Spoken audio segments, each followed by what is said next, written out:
मकसद जो सा वो मैं डिफाइन कर दूँ। एक तो अल्हम्दुलिल्लाह बिन कासिम इंटरनेशनल कंपनी हम दोस्तों ने मिलकर बनाई है कंस्ट्रक्शन की, और हमारी एनजीओ का भी ऑफिस जो सा वो भी यही कंसिडर किया जाता है, और हमने स्कूल और अकेडमी दोनों रन कर रहे हैं अल्हम्दुलिल्लाह। और इसके अलावा बेशुमार हमने उनसे अपनी वर्किंग जो उनसे वो कंटिन्यू रखी है, इसमें राशन तकसीम करना, और जो बहनें अपने घरों में बैठी हुई हैं, ठीक है, और उनके जहेज़ के मसाइल हैं, ठीक है, उसके तरफ भी हम तवज्जो दिए हुए हैं, ठीक है, उसमें निगाह में है हमारी चीज़ें। तो आज का दिन जो उनसे है वो बहुत बरकत दिन है कि हमारे नबी पाक सल्लल्लाहु अलैहि वसल्लम इस दुनिया के अंदर तशरीफ़ लेके आए। नात और नात खानी और महफ़िल मिलाद हर दिन मनाना चाहिए, हर रोज़ मनाना चाहिए, हर टाइम मनाना चाहिए, ठीक है। 12 रबीउल अव्वल सिर्फ एक मखसूस दिन नहीं है कि इस दिन मनाना चाहिए, ठीक है, ये हर दिन मनाना चाहिए। लेकिन आप सल्लल्लाहु अलैहि वसल्लम की जो आमद है आज के दिन की, वो इस बात का दर्ज देती है कि हमने क्या हुकूकुल इबाद पूरे किए, क्या हमने हुकूकुल इबाद पूरे कर रहे हैं, हमें हुकूकुल इबाद के बारे में क्या कहा गया है, ठीक है। हमारा साथ वाला हमसाया भूखा सोया हुआ था, उसको हम पूछते नहीं है, ठीक है, हम खुद पेट भर के खा लेते हैं। हमारे इर्द गिर्द बहनें जो सी हैं उनको जहेज के मसाइल हैं और वो अपनी शादी करने से कासिर हैं। क्या सोचा है हमने? हमारे घरों के अंदर, हमारे रिश्तेदारों के अंदर, हमारे रिश्तेदारों के अंदर, हमारे मोहल्ले के अंदर कई ऐसे बच्चे हैं जो फैक्ट्रियों में काम कर रहे हैं, वो पढ़ सकते हैं, वो इंजीनियर भी बन सकते हैं, वो डॉक्टर भी बन सकते हैं, और सबसे अहम चीज़ वो एक बड़ा आदमी भी बन सकते हैं। क्या आपने कभी सोचा है? आप सल्लल्लाहु अलैहि वसल्लम की जो तालीमात हैं वो असल में ये तालीमात है कि हमने हुकूकुल इबाद को पूरा करना है। हुकूकुल अल्लाह माफ़ हो जाएंगे लेकिन हुकूकुल इबाद माफ़ नहीं होने। और मेरे अनुसार वेलफेयर मेमोरियल फाउंडेशन का मकसद भी ये है कि हुकूकुल इबाद की तरफ तवज्जो दी जाए। हम इंडिविजुअल वर्किंग कर सकते हैं, लाजमी है कि आप एनजीओ के साथ जुड़ के काम कर सकते हैं, आप इंडिविजुअल भी वर्किंग कर सकते हैं, अपनी बेस पर वर्किंग कर सकते हैं। अपने घरों में देखो, अपने रिश्तेदारों में देखो, कौन सा ऐसा बच्चा है जो पढ़ सकता है और वो फैक्ट्री के अंदर काम कर रहा है, किसी होटल के अंदर काम कर रहा है। और मेरे पास अक्सर पेरेंट्स जब आते हैं तो मैं उनको देखता हूँ कि वो 3-3, 4-4, 5-5, 6-6 महीने की फीस नहीं दे रहे होते। तो मैं एक दिन मैंने एक बच्चे को, दोनों बच्चों को मैंने निकाल दिया अकेडमी से। मैंने कहा आइंदा आपने अकेडमी में नहीं आना। तो वो बच्चे परेशान के सर इतना प्यार करते हैं, एकदम इससे कैसे कह दिया सर ने मुझे, ठीक है। मुझे भी पता था कि मैंने ये लफ्ज़ इस्तेमाल किया और मेरी पीछे स्ट्रेटजी थी। मुझे पता था कि जिस तरह मेरा रब आग में अपने बंदे को नहीं दे सकता, इस तरह माँ भी अपने बच्चे को आग में जाते हुए नहीं दे सकती। माँ जो 6 महीने से नहीं आ रही थी वो अगले दिन ही आ गई और अगले दिन आके कहती कि आपने हमारे बच्चे को क्यों निकाला है। तो मैंने कहा आपको याद आ गई है अपने बच्चों की? मैंने कहा आप क्यों नहीं आ रही थी? मैंने आपको बताया कि बच्चे पढ़ नहीं रहे हैं, कि ये मसाइल है, ये मसाइल है, ये मसाइल है। तो मैंने आपको लास्ट में भी बताया था, लेकिन आप इतने अरसे बाद आई हैं, क्यों, वजह क्या? तो उसकी आंखों में आंसू थे, उस माँ की आंखों में आंसू थे। उसने कहा कि मेरा बेटा 12 से 13 साल का है, 12 से 13 साल का मेरा बेटा है और वो फैक्ट्री में काम करता है, वो 6000 उसकी सैलरी है, वो 6000 के अंदर हम पूरे घर का खर्चा चलाते हैं। हमसायों से हम पैसे मांगते हैं और फिर हमारे मसाइल पूरे होते हैं, इसलिए हम इनकी फीस नहीं दे सकते। मैंने कहा बाजी मेरा बुलाने का मकसद ही ये था कि आपके मसाइल क्या हैं। मैं ये जानना चाहता था कि अभी क्या वजह है जिसकी वजह से आप जो उनसे अपने बच्चों को पता करने के लिए नहीं आ रही। और मुझे पता था कि जब मैं इस तरह की हरकत करूंगा तो आप लाजमी आएंगे और आप आएंगे। मैंने फिर उनको एक बात कही, ठीक है, जुनेद उसके साथ बैठा हुआ था मेरा, जो बिन कासिम के अंदर मेरे सब पार्टनर है, ठीक है।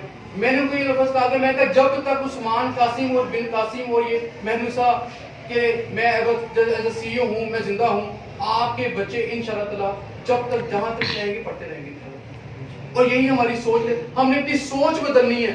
जब हम सोच बदलेंगे हमारा एक मकसद बन जाएगा जिंदगी में आने का। इस वक्त महनूसा फाउंडेशन के अंदर 3 यतीम बच्चे ऐसे हैं जिनके माँ बाप भी नहीं है, और वो अल्हम्दुलिल्लाह उनके सारे मामला इंशाअल्लाह महनूसा फाउंडेशन देखेंगे। वो कुछ ऐसे मुस्तहिक बच्चे हैं जिनको हम टोटली हमने फ्री किया हुआ उनका मामला, और ये हम सब मिलकर कर सकते हैं। ये कोई बिन कासिम या महनूसा फाउंडेशन का किरदार नहीं है। हम सब अपने अपने जवाब दें। और आप सल्लल्लाहु अलैहि वसल्लम की तालीमात ही हैं कि जिसने यतीम के सर पर हाथ रखा, ठीक है, कल वो जन्नत के अंदर मुझे अपने साथ पाएगा इंशाअल्लाह। जिसने एक यतीम बच्ची की शादी की, ठीक है, और अपनी बेटी की शादी की, वो 2 बेटियों के बारे में कहा, तो वो भी मेरे से जन्नत में ही पाएगा मेरे साथ। तो असल में हमारा मकसद ये है इस दुनिया में आने का। हमारा मकसद ये नहीं है कि डिग्रियां लेनी, ठीक है, पैसे कमाए और सिर्फ अपने मसाइल हल करना शुरू कर दिए। अपने लिए जी लिया तो क्या जी लिया, अपने लिए जिया तो क्या जी लिया। बड़े आए, हमारे से बेहतरीन लोग इस वक्त कब्रिस्तान में मौजूद है और हमारे से ज्यादा दौलतमंद भी थे, हमारे से ज्यादा जो उनसे वो खुशगवार भी थे, लेकिन सिर्फ वही लोग जिंदा है जिनका नाम अब्दुल सत्तार ही है। जिसका नाम मुन्नू भाई है, जिसका नाम कायदे आजम था, जिसका नाम इलामा इकबाल था, आज भी जिंदा है। क्यों जिंदा है? उन्होंने हुकूक लिबास पूरी किए। तो हमने इस महफिल का मेन मकसद ये है कि आप सल्लल्लाहु अलैहि वसल्लम की जो तालीमात हैं उसको ऊपर हमने अमल करना है।